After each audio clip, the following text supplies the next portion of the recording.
Welcome to episode 3 of our podcast series, Digital Marketing Journey of a Successful Restaurant. In this episode, we're diving into the crucial topic of maximizing a restaurant's digital engagement with its customers and prospects. From optimizing your Google business listing to harnessing your website to leveraging the power of social media, email marketing, and even SMS marketing. We'll provide valuable insights in this discussion today, practical tips to help your restaurant build strong and lasting connections with your online audience.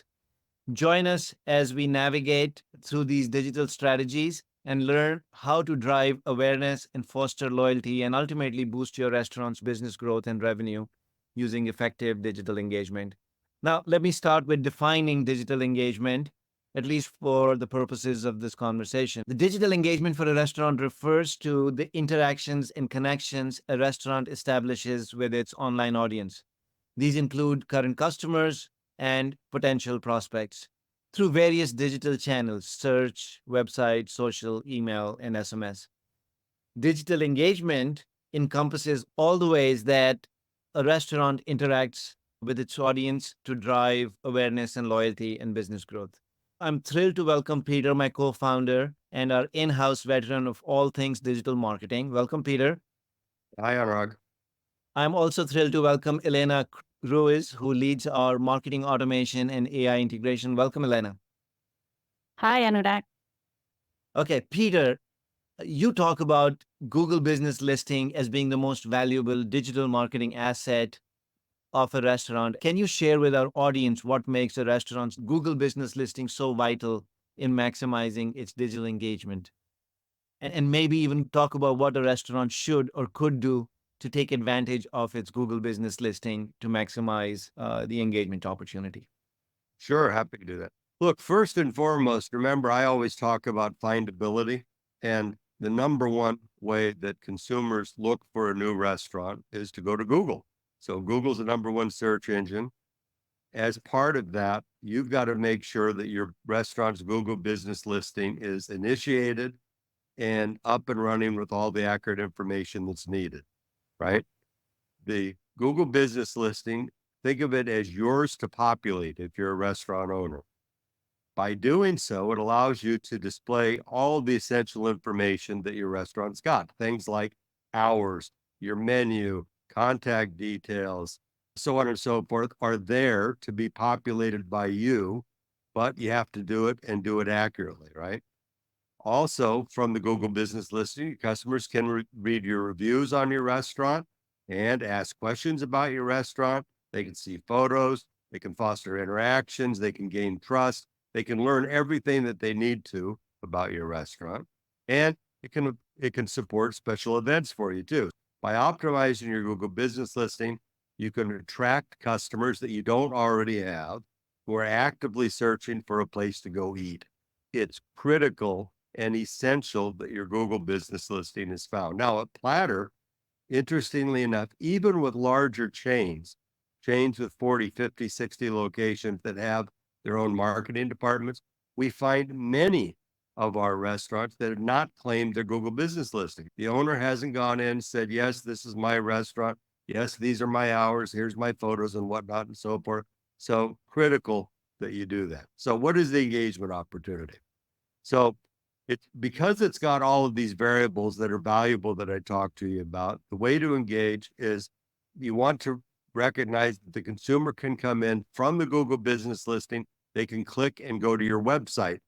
That's another whole story, is your website and how you can give the consumer all the information you need there. But from the Google business listing, the consumer can go to your website. They've also got buttons available for the consumer to do online ordering with you, or to make a reservation, or to get maps and directions, or to a quick click from a mobile to call you.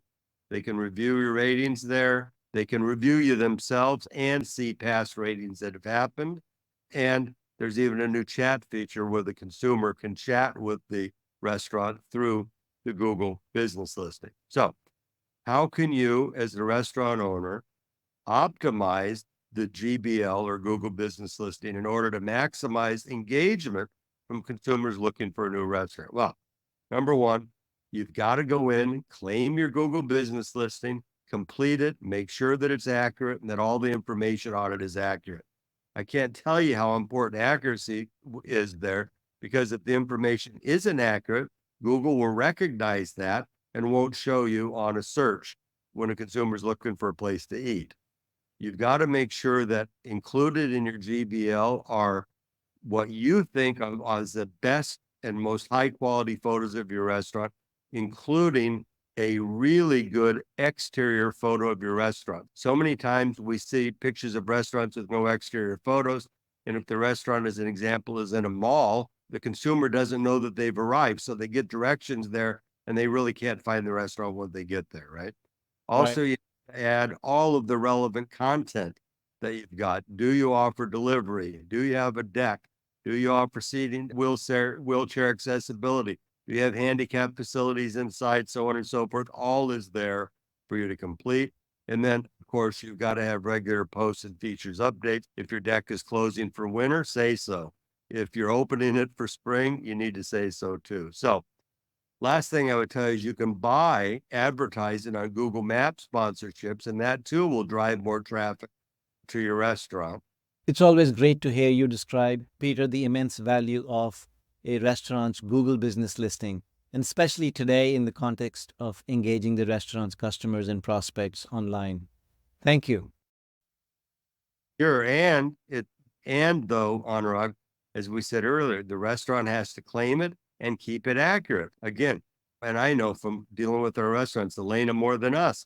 Restaurant changes its hours, but doesn't change its hours on their Google business listing. Now they've decided to close on 4th of July or decided to close on Sunday.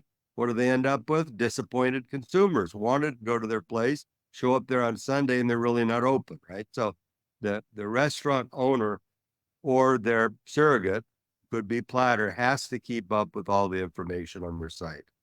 Not to say that a restaurant shouldn't have a website, but for those restaurants that don't have a website, it serves as the entry point and encapsulates the key parts of the information that a user could find on a website. You talked about hours, you talked about click to call, you talked about menu and reservations and all that stuff. Sure. Very Sure. interesting. Great. Well, websites, Thanks. of course, are important, but this is how 80% of the consumers anywhere are going to find their way to your website in the first place, right? Or not. So whenever you look for a restaurant by name, you do see the Google business listing first. A Google business listing comes before you link over to a restaurant's website. Combine that with the fact that there is so much useful information in the listing that can drive engagement and even orders for you.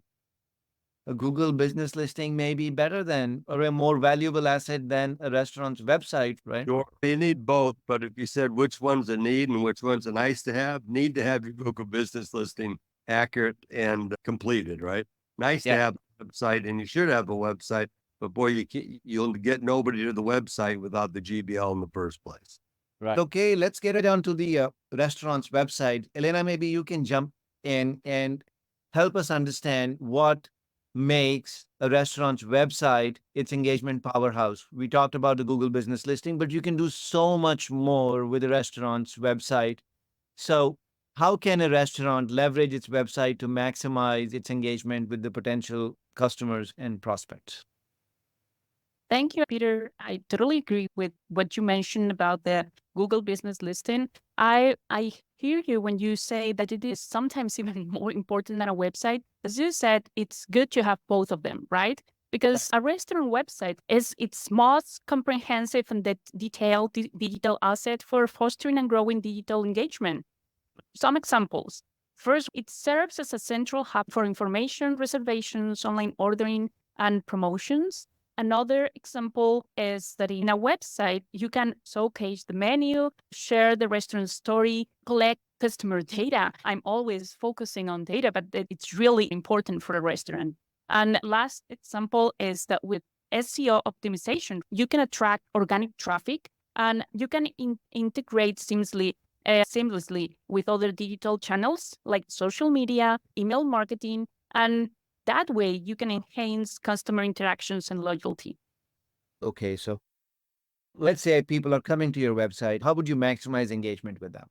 To optimize a restaurant website to maximize engagement with customers and with prospects, everything needs to be very connected, right? So one of the ways, of course, is to optimize the user experience. I think we've mentioned before that most of the users, over 85-90% of users, are checking your website from their mobile. So it needs to be mobile friendly.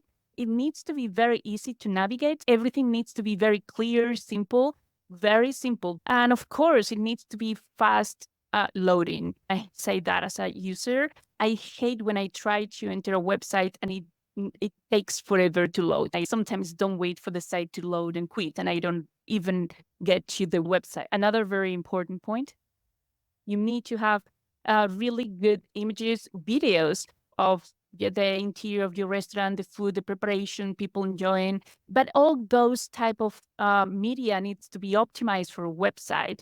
So it loads fast, right? A part of these visuals, you need to feature your menu items. Some of the things we always recommend is not to feature, not to just display all your menu. For that option, they can go to your online menu and all the prices and everything will be always optimized. But you need to have some pictures of your most popular items.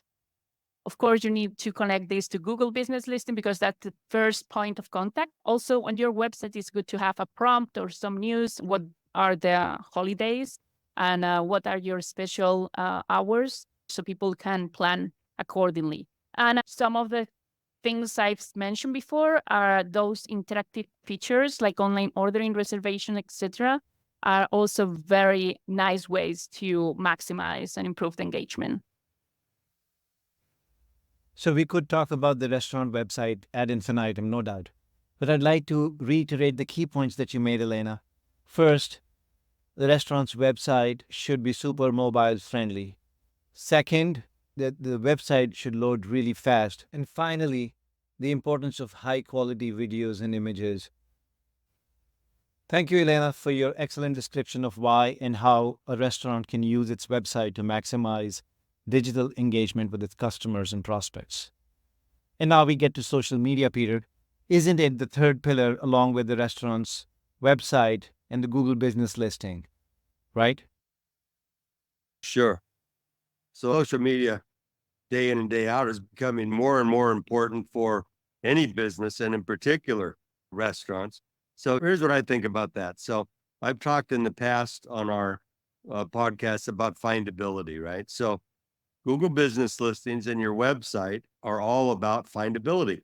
Can the consumer who's looking for a place to eat find your restaurant at all and then choose to go there for all the things that Elena and I have talked about so far? Social media now changes gears a little bit.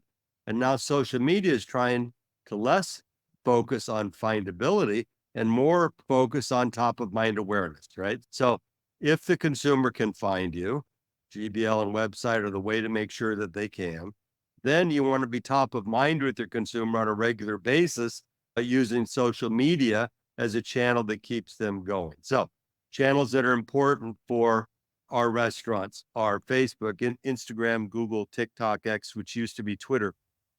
They're all excellent for creating digital engagement. You can create once for the most part on all of them using our technology and deploy to all of these sites, or you can go in individually and perhaps make different offers at different time to consumers using all the different social media venues. All of them are easily accessible for sharing really good visually appealing content. The two most visually appealing things about a restaurant are number one, food, and number two, happy people in the restaurant. So many times when we're building out websites, building out social for our clients, we find gorgeous pictures of food, beautiful pictures of empty restaurants. And of course, nobody wants to see a picture of an empty restaurant. They want to envision themselves in a happy place full of people enjoying food and drinks and so on and so forth, right? Right. Social media also allows you to send information in a real-time communication, responding to comments, addressing feedback, fostering a sense of community. So an example, social media is great if you're sponsoring a little league team. That little league team just won the city championship. What better way to go accolade those kids in a way that endears the consumer back to your restaurant, then use social media for that. Also, you can amplify your promotion. So let's say you do happy hours every Thursday from 5 to 7 at your particular restaurant. You can feature that on your website and it can be found that way. But boy, if you had social media blasting Thursday evening through Friday morning about your happy hour coming up again 5 to 7 on Friday, what better way to build top of mind awareness as an example than making sure there was social. And then you could also build relationships and attract new consumers. So how do you do that? All of this is then got to be engaged on by the restaurant, right? So 5 ways for the restaurants to engage. Number 1 is you want to get consumers to like what you're posting, right? So I use that example of the Little League. Believe me, people are going to want to be following the Little League team that you're sponsoring if they see it in your community, since most of the people eating at your restaurant live within a couple miles of your location. All of their kids are on that Little League team, using that example. You can request followers there. You can Right. post more often. You can get reviews there, and then you and your consumers can share information that comes in.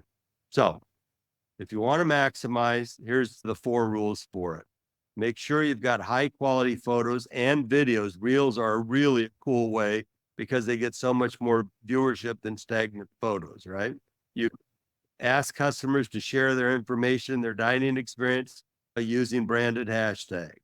You can repost content that the consumer has shared back to your social to show appreciation and to provide authentic testimonials that are coming from the consumer. Behind the scenes, you can come up with candid footage, even live streaming videos. As an example, if you've got a chef that does gorgeous flambés, but they're all behind the curtains in the kitchen, live stream that chef, let the consumer see the chef doing his special thing for the food that they're later going to receive. Have you seen any of these live streams? I have, and they're really cool. So Yeah. for me, because I'm a restaurant marketer, but not a restaurant chef, I'm always intrigued by how fast these guys can cut carrots, how fast the lady can trim the potatoes and then cut them into slices and dice and make them ready for that. It's intriguing, and the consumer would appreciate that. But all of that information is happening behind the scenes at your restaurant, so the consumer doesn't get to see it. And then, of course, you've got to post consistently and timely. We recommend that your posting goes every 2 to 3 days on social, and of course, never misses events. So 2 to 3 days, great. But if Mother's Day doesn't fall in there, you can't miss Mother's Day on your posting. We like to say post consistently and adjust your frequency based on the platform.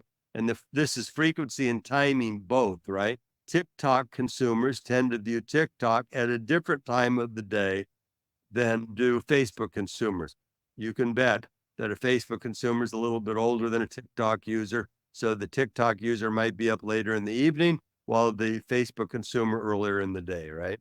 Great point, Peter. In fact, we publish for our customers, depending on their cuisine and depending on the channel that they are using, what are the ideal times for them to post to social media. Actually, we schedule it for them. That's right. Great point. Great point. That's right.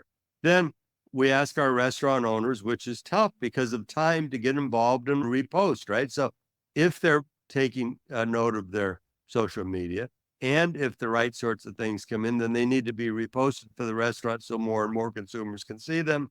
And then lastly, if you're struggling to get viewership into your various social media, you can always boost your posts and place ads to draw more attention there. Now that's extra money, but sometimes money well spent to get more viewership on your sites. Why? So that you can go back to using social for top of mind awareness and bringing consumers into your restaurant. Actually, we did talk about that, Peter, in our Maximizing Reach podcast, right? The previous podcast, Good point. Yeah. we talked about how to maximize their reach, how to reach more customers and prospects, which is using exactly what you said, placing local ads or boosting their posts. Glad you connected those dots again. Hey, Elena, you're our Yeah. in-house champion of all email marketing strategies and tactics, right? For restaurants. Question for you. What role does email play in a restaurant's digital engagement with its customers and prospects, and how can we maximize its impact? Thank you, Anuak. I really like email marketing. With email marketing, you have another powerful channel for creating digital engagement by delivering personalized content directly to customers. In this case, you also want to give regular reminders, right? To say, we miss you and we want you to be back and share our new menu, for example. But the frequency is a little bit different. I think I mentioned before that maybe once a week, because you are going directly to their inbox and you can personalize for them, right? You can give targeted communications. You can offer special promotions tailored to each individual. In that case, you just want to be top of mind for them.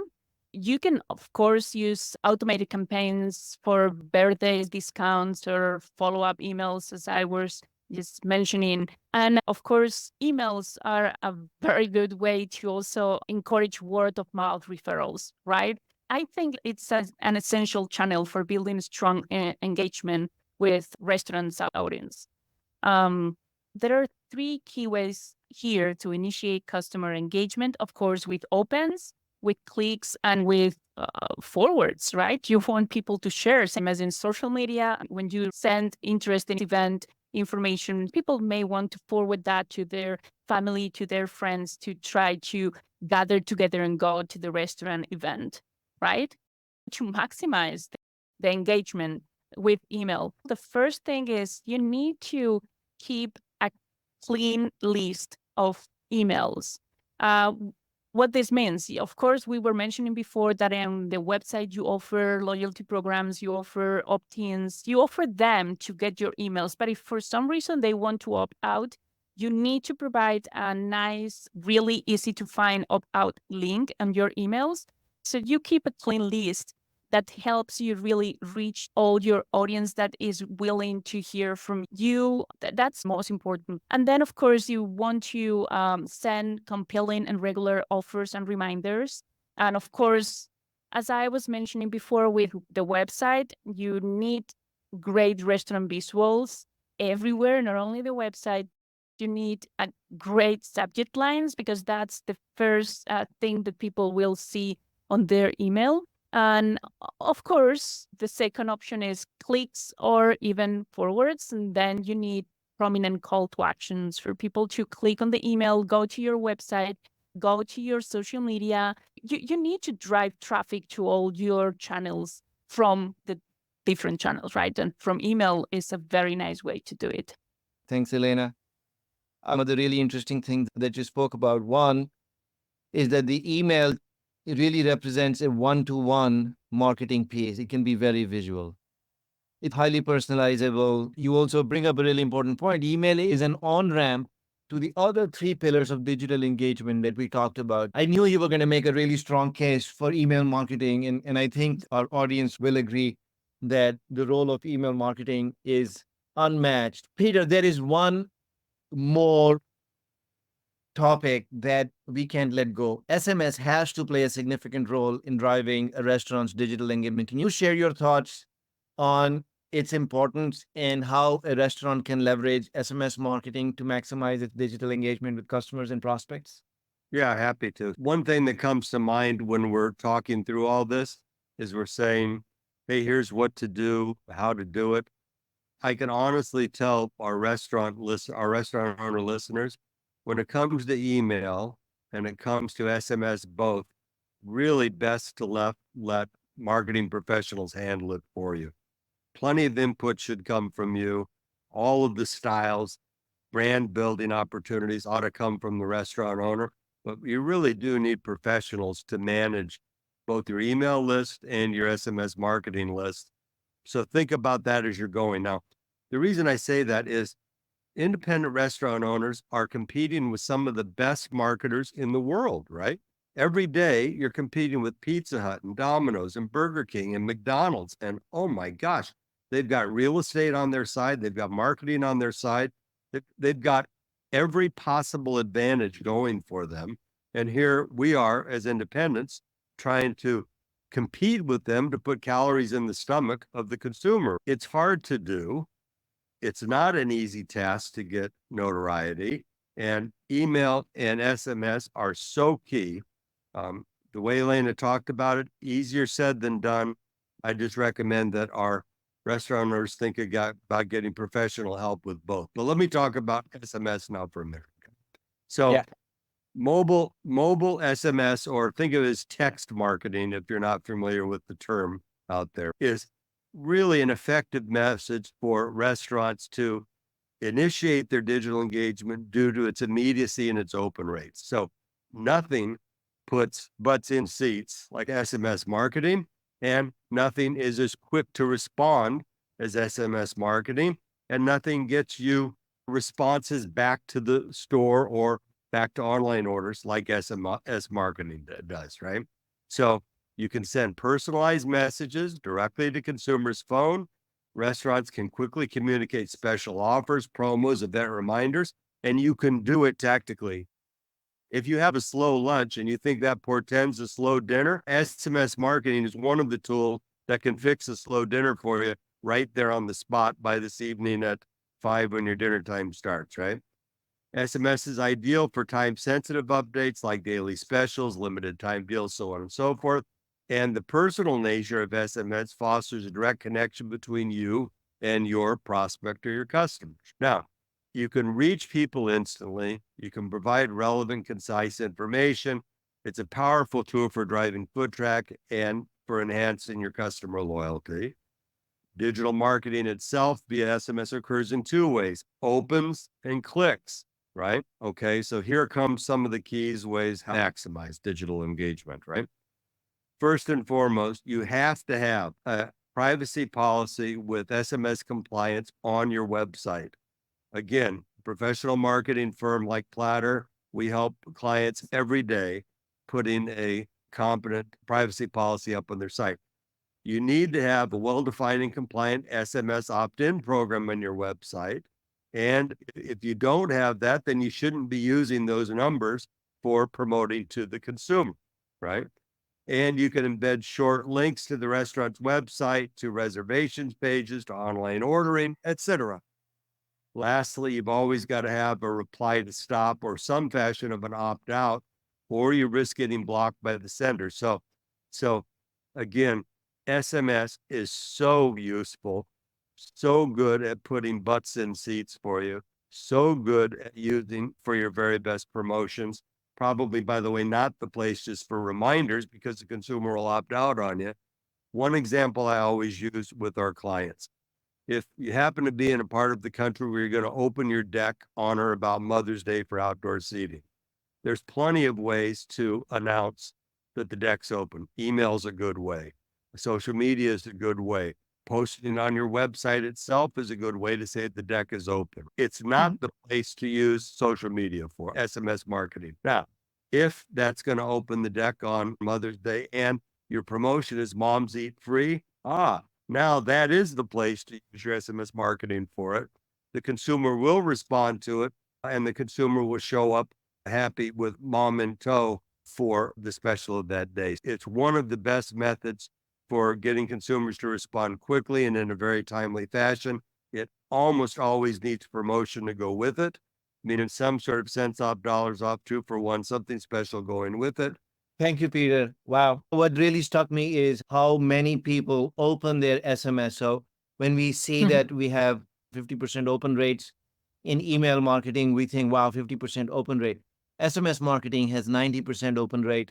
Now, the challenge with SMS marketing is that only 20 to 30% of the restaurants have an SMS opt-in policy. I think you made an excellent case for how important it is for restaurants to be able to use SMS marketing to drive greater engagement. What a great discussion. Peter, Elena, thank you for your valuable insights. We finished 3 of our series of 4 podcasts in the digital marketing journey of a successful restaurant.